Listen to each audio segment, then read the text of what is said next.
Okay, welcome to session 2 of this tutorial in business ethics. In the first session, we had a look at why we have ethics and try to get past some myths and misconceptions about what ethics is all about.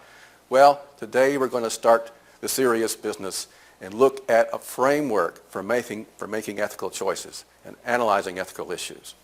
So this has two parts. In the first part, I'm going to show you a condition for making rational choices, and in the second part, I'll show you two additional conditions. Okay, so here's the outline for today. I'll start saying a little bit about rational choice, give some caveats, and then we're going to move into the main material, and I'm going to wrap up with a case study involving someone who's looking for a job. Let me remind you that ethics is about making the right decision. It doesn't judge whether you are a good person. It simply gives us some advice as to how to live in a reasonable way and get along with each other. I'm going to make a case that neglecting the interests of others is illogical and irrational. Not because it'll necessarily hurt us in the long run. It may, but it's something inherently illogical about not caring about others. This may seem hard to believe, but let's see why it's true. I'm going to present to you 3 conditions that an ethical choice and a rational choice must satisfy to make sense. Have a consistent rationale, be consistent with your goals, and be consistent with who you are. Now, I want to emphasize that this isn't going to mean much to you until we actually start applying them. It's like a physics course, right? You can stare at equations like this. These are Maxwell's equations. And even if you know mathematics, they're not going to mean much to you until you start working the problems. If you take a physics course or a chemistry course, you spend most of your time working the problems. It's the same in ethics. Something else I have to tell you. There's no quick answer. You can't push a button and get the right ethical answer. And you can't do this in any field. Now, we have this strange schizophrenic approach to ethics. Either we say there's no right or wrong, it's a matter of opinion, it's a matter of personal values, or we want an instant answer. You don't have either. There is right or wrong. It is possible to approach issues objectively. But on the other hand, you've got to work at it. Now, of course, there are controversial issues in ethics. People often disagree. People disagree in every field. That doesn't mean that there's no right or wrong. It just means it's hard. Ethics is hard. It's harder than mathematics. I know because I do mathematics too. You just got to be patient with yourself. It takes time to learn this stuff and get good at it. Very often you take an ethics course and they'll present you frameworks, a choice of frameworks for making a decision. And usually they're deontological, consequential, and virtue ethics. Well, you're going to hear something like that in a few minutes too from me. But what I'm not doing here is to present you 3 different frameworks for you to choose from like a cafeteria menu. Because that's just not satisfying, right? You can pick the one you like.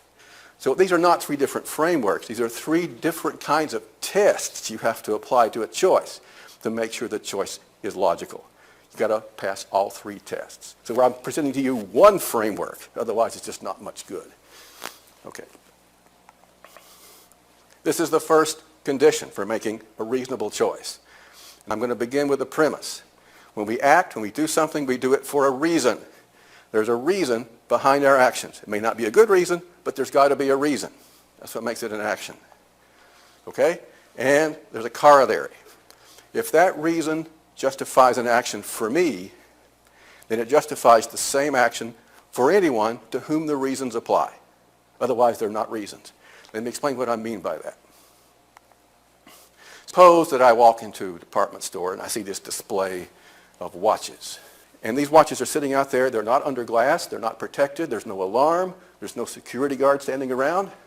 So I decide, I'd like to have one of those watches. So I just sort of walk by and put one in my pocket. Now, why did I do that? Because I like to have a new watch. Okay, if that's a good reason for me to take a watch, then it's a good reason for anyone who wants a new watch to take one, right? I'm deciding that anyone who wants a new watch should take it because that's my reason. It was good enough for me, so it's a reason for take the watch. Now, you might object that some people might be reluctant to take a watch because they might get caught. Actually, one of my reasons is that I'm not going to get caught. I actually have two reasons. I'd like to have a new watch, and I'm looking around. There's no security cameras. There's no security guards. There's no alarm at the door. So I have two reasons. Then I'm saying that anyone who walks into a department store would like to have a new watch and can take one without getting caught should do so. If either these are reasons or they're not. If they're reasons for doing it, then they're reasons for anyone to whom they apply. I am deciding for anyone who walks into the store that if those two reasons apply, take the watch. I'm making that decision for everyone. Otherwise, they're not really my reasons. Now, suppose everyone, in fact, does what I recommend. Everyone who wants a new watch and can get away with taking one of these does so. So people are walking in the door of Macy's department store, and they're taking watches. So what's going to happen? Well, they're going to put them under glass. They're going to put an alarm. They're going to have a security camera. And it'll no longer be possible to get away with it. Okay? So in other words, I am actually not deciding that other people should take a watch when they can get away with it, because if they do what I recommend, I won't be able to do it myself. My reason will no longer apply. I'll no longer be able to get away with taking the watch. So I'm saying, yes, this is a good reason to take the watch. You want it, you can get away with it. But I'm also saying, no, it's not a good reason either. I don't want other people following these reasons, because if they did, they wouldn't apply anymore. They wouldn't even apply to me. That's inconsistent. Make up your mind. Is it good reasons for this, or is it not? Which is it? Well, it's both. It's both a good reason and it's not a good reason. That's contradictory. Okay? There's something inconsistent there. Now, I'm not actually saying that people will, in fact, come in and steal watches. That's not what I'm saying here. I'm not predicting what people will do. I'm only saying that if they did, I wouldn't be able to do it myself. So the reasons for my action are inconsistent with the assumption that other people act on the same reasons. This is called the generalization test. The generalization test says that the reasons for an action have to be consistent with the assumption that others who have the same reasons act the same way. And that's not true in the case of stealing the watch. Okay, so that's our first test. What's wrong with cheating on an exam? Now, I often ask my students this. You know, I've been teaching for many years. I won't say how many. And students almost never can actually articulate what's wrong with cheating on an exam. Well, you might not get away with it. Okay, you might not be qualified for your job. Does that make it wrong? Okay, let's look at the reasons. Why do you cheat on an exam? Well, maybe you can get away with it. Maybe that's one reason. Okay, and secondly, you get a good grade and get that job you want. Okay, get a good job. There's two reasons. You can get away with it, and this good grade will get you a good job. Okay. Now, of course, most of the people in the class may have those same reasons. Most of the people in the class want good grades and a good job. Well, let's suppose they act on those reasons. So everyone cheats, okay? And they all get A+. So everyone in the school is getting A+. And so when the employer looks at the transcript, all the grades from all the applicants are A+, A+, A+. So then what's the grade worth? Nothing. It'll no longer get you the good job because everyone has an A+. Okay? So the cheating only works if other people don't do it. But they have the same reasons to do it that I do, right? Everyone has the same reasons. That's why it's not generalizable. Okay? The reasons for cheating are not consistent with the assumption that everyone who has the same reasons acts the same way. There's a couple of corollaries of this rule, different ways to put it. One is that you should avoid an action that, if generally adopted, would undermine a practice it presupposes. So cheating, if it's practiced generally, would undermine the grading system. It would be meaningless now, and so forth. Another is the free rider principle, which is a special case. So you may know if you've visited cities in Northern Europe like Amsterdam or Copenhagen, that if you get on the bus, they don't check whether you have a ticket. Okay? It works on the honor system. Everyone's expected to buy a ticket and be honest about it. Okay? Well, you can get on the bus without a ticket and probably get away with it. This is called a free rider. So why do you do that? To get a free ride. Right? That's why you do it. Well, suppose everyone who wants a free ride and can get away with it gets on the bus without a ticket. Then what? Well, the bus system would go bankrupt. They wouldn't be able to afford this, and they would start checking the tickets. Okay, so it doesn't generalize. That's why you don't want to do it. That's why it's not ethical. All right. Another way to put this is you should avoid action that, if generally adopted, would defeat the purpose of the action, such as the case of the grading and the cheating. Okay. Now, you have to be a bit careful about this, about what your reasons are. Let's suppose, for example, that Gertrude Grosvenor walks into the department store. She says, well, you know, I see those new watches. I'd like to have a new watch. I can get away with stealing it. But there's a third reason I'm doing this. My name is Gertrude Grosvenor. And I happen to be the only person in the U.S. with the name Gertrude Grosvenor. So this generalizes perfectly well. You know, if everyone who wants a new watch can get away with stealing it and whose name is Gertrude Grosvenor steals a watch, I'll still be able to do it myself because I'm the only one, right? So doesn't that pass the test? It passes the test, but that's not her reason. Okay, you got to get the reason right. Okay, there's actually two problems with it. It's not her reason, and it's not even a reason. Okay, it's not her reason because suppose she found out just before walking into Macy's, suppose she got a call from her mom, and her mom says, Gertrude, I was just digging around in the attic, and I found the birth certificate, and it turns out your legal name is actually Genevieve. It's not Gertrude. You're really Genevieve Grosvenor. So is Genevieve going to say, darn, I can't steal that watch. My name is not Gertrude? No. She's not going to say that. Her name is not the reason, so it's not really her reason at all. It's got to be your reason, okay? In fact, it's got to be a reason. You know, your name really has nothing to do with whether you're going to steal something, at least in most cases, okay? So it's got to be a rationale that has something to do with the action, okay? And then you apply the test to those reasons. So how do we tell? What are the reasons for an action? They have to be necessary and sufficient for the action. That's the criterion. So, for example, in the case of Gertrude, her name was not necessary for her stealing the watch. It really wasn't relevant. On the other hand, we have to put in all the sufficient reasons. The fact that she wants the watch and can get away with stealing it. So it's the set of necessary and sufficient conditions under which you would perform the act. Those are the reasons. We call this the scope of the action. The scope of the action is the set of circumstances under which you would perform it. Your reasons, and it's the scope or the set of reasons to which you apply this generalization test I'm talking about, okay? And that can get a little tricky when we get down to real cases, but nonetheless you have to do it. Now, let me wrap up with Jennifer. Jennifer is looking for a job. She's been interviewing, and she learns about this attractive opening in New York City at Glamour Finance. It's just the right job for her. She's got all the right skills. The firm is enthusiastic. They want to hire her.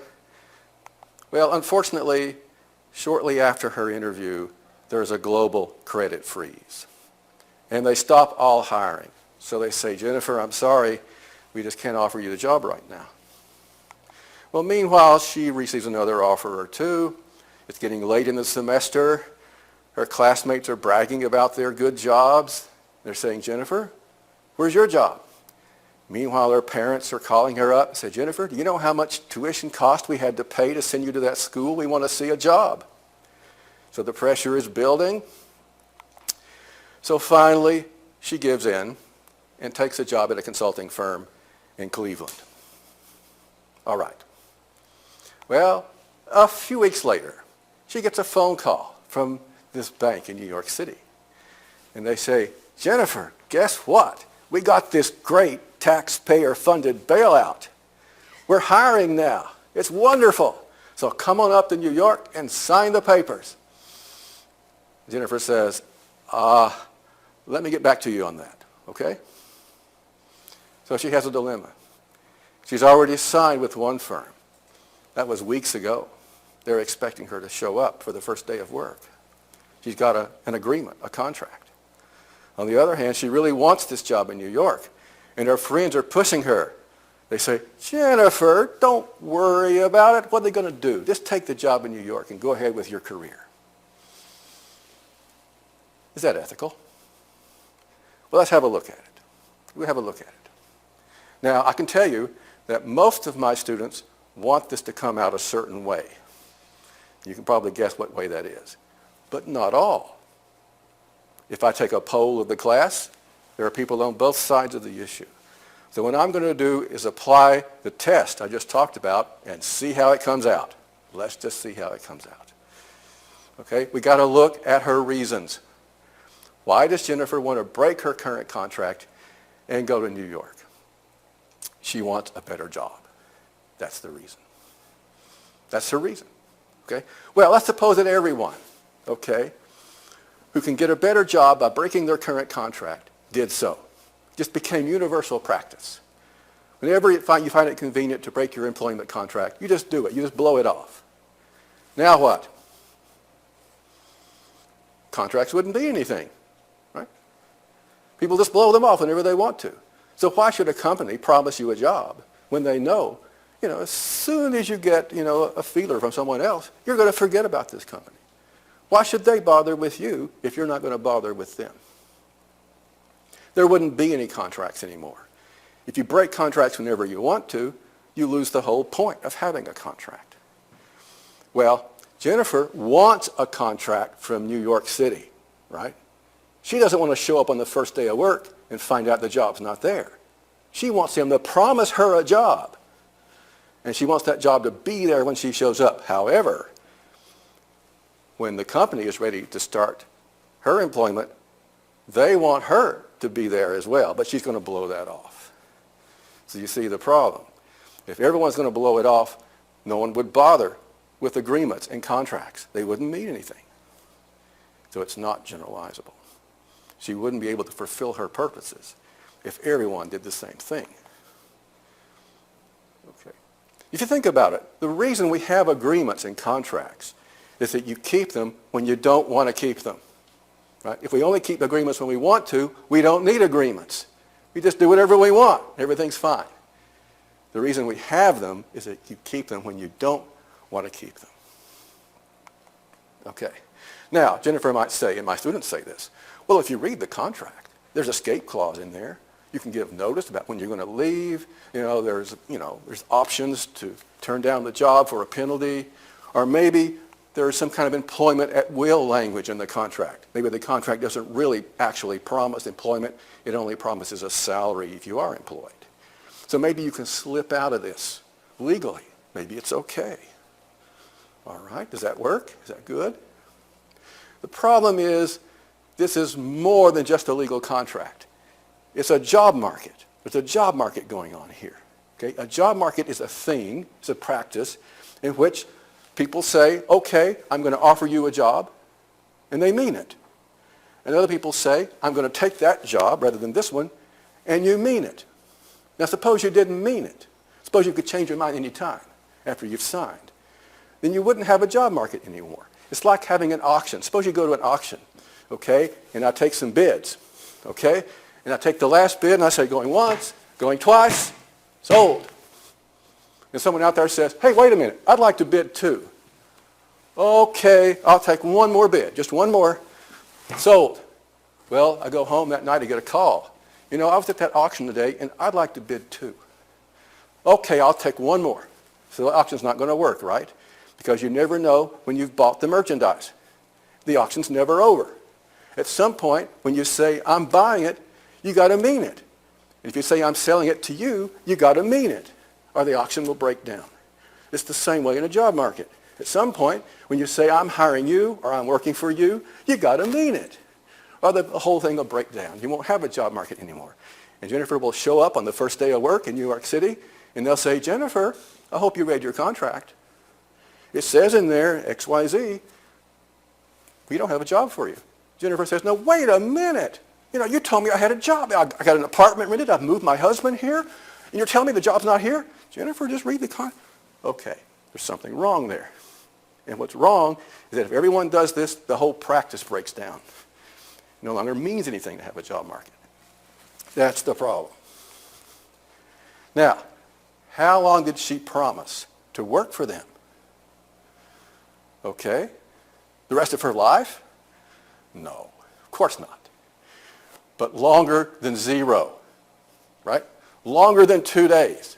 She promised to work for them for the time being, just as they promised to employ her for the time being. And if she goes to work and they say after 2 days, Jennifer, we don't like you, we're going to hire someone else. Now, if she's not doing the job, that's fine. But if she's doing the job and they simply change her mind after 2 days, there's something wrong there, okay? So she's promised to work for them at least for a while. And a while is longer than 2 days. It may be vague, nonetheless there is a promise there. All right. Now suppose that she goes to Cleveland and talks to them about this. And they say in Cleveland, you know, Jennifer, we understand you want this job in New York City, and as it happens, we found another candidate for our position that would actually work out better for us than you would, so let's just call the whole thing off. And Jennifer says, great, let's do it. Is that okay? Does that generalize? Sure. I mean, think about it. Suppose you have a contract and you decide by mutual agreement to abrogate the contract, to annul it. Is that general? Suppose everyone does this. Whenever they have a mutual agreement, okay, to get rid of a contract, people do so. Would that undermine the practice of agreements and contracts? Of course not. We already do that already, and it works fine. So if there's mutual agreement, fine. Go to New York. Have fun. But it has to be mutual agreement, right? Cleveland really has to be willing to let her go. If they simply say, well, Jennifer, we see we're going to lose you anyway, so go ahead, that's not mutual agreement. Okay. All right. So that's how it goes. Now there's one final consideration. Suppose Jennifer reasons, you know, if I'm working in Cleveland, that job is just not right for me. I'm not going to be motivated. The customers aren't going to be satisfied. But if I'm in New York City, I'm just perfect. I'm going to make the company successful. I'm going to please the customers. So people are going to be a lot better off, including me, if I take the job I want. Doesn't that count for something? And doesn't that matter in ethics? Don't you ethics guys think about that? Yeah, we do. It's called utilitarianism, and we'll talk about that in the next session, which is part 2 of rational choice. See you then.